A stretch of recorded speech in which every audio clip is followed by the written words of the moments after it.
पाखंडी साधु। एक शहर में पुलिस ने सभी चोरों की नाक में दम कर दिया। सारे चोर एक के बाद एक पकड़ा रहे थे। बस एक चोर जैसे तैसे बचकर एक जगह जा छिपा था। तभी उसे एक ख्याल आया, क्यों ना वो भगवा पहनकर साधु बन जाए। ये दुनिया चोरों को तो जूता मारती है, लेकिन अगर वही चोर भगवा पहन ले तो उसके पैर में पड़ी रहती थी। इस प्रकार चोर और साधु बनकर घूमने लगता है।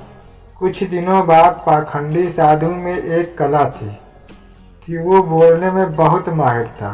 प्रवचन तो उसके बाएं हाथ का खेल था। इस कारण साधु की निकल पड़ती है। उसके बहुत से शिष्य बन गए। कई लोग उसके आगे पीछे घूमने लगते हैं। उसे मुफ्त में खाने को मिलने लगता है।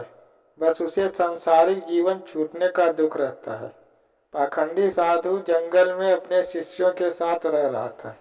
तभी उसके आश्रम में एक छोटा सेठ आया। सेठ को भी पाखंडी साधु ने अपने बोलने की कला से प्रभावित कर दिया। साधु से मिलकर जब सेठ अपने घर पहुंचा तो उसे एक ख्याल आया। असल में सेठ को एक दुविधा थी।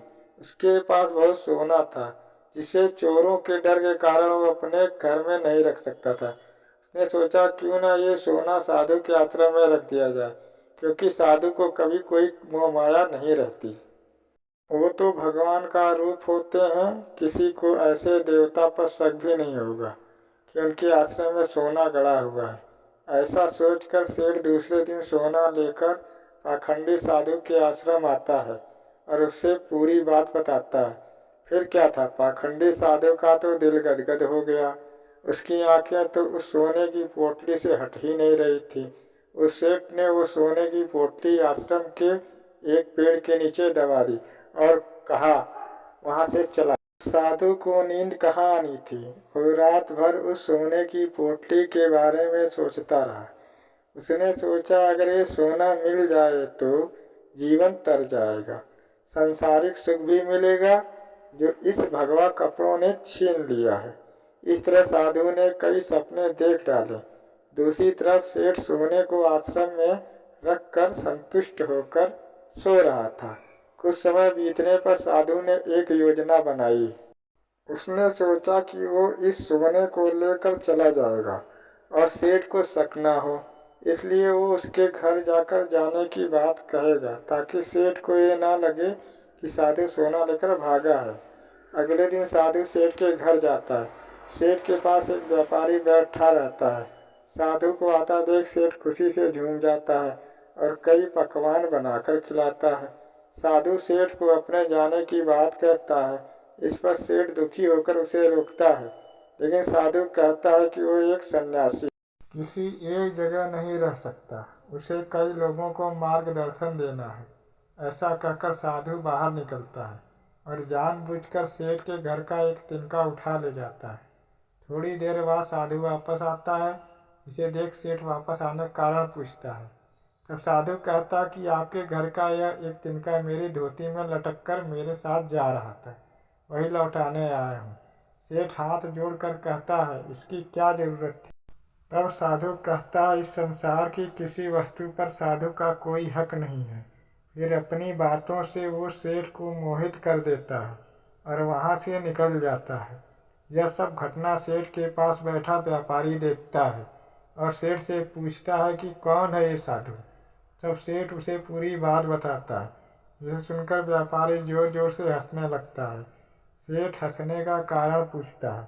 तब व्यापारी उसे कहता है कि तुम मूर्ख हो, वो पाखंडी तुम्हें लूट के ले गया।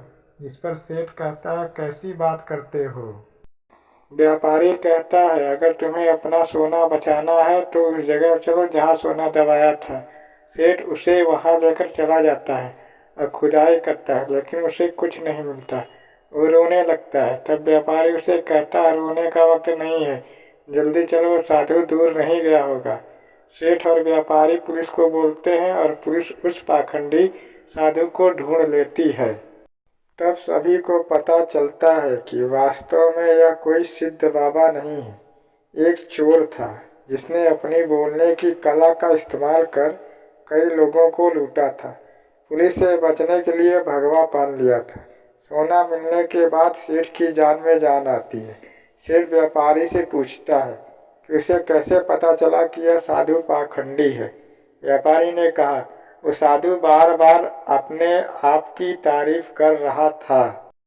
संत कितने महान होते हैं, बार बार यही दोहरा रहा था। जबकि जो सच मायने में संत होते हैं उन्हें इस बात को दोहराने की जरूरत नहीं पड़ती। इसलिए मित्र, आज के समय में जो भगवा पहनकर प्रवचन देते हैं वो सभी संत नहीं होते हैं। दोस्तों, आप लोगों को मेरी कहानी पसंद आई तो मेरे चैनल को सब्सक्राइब करिए, लाइक करिए।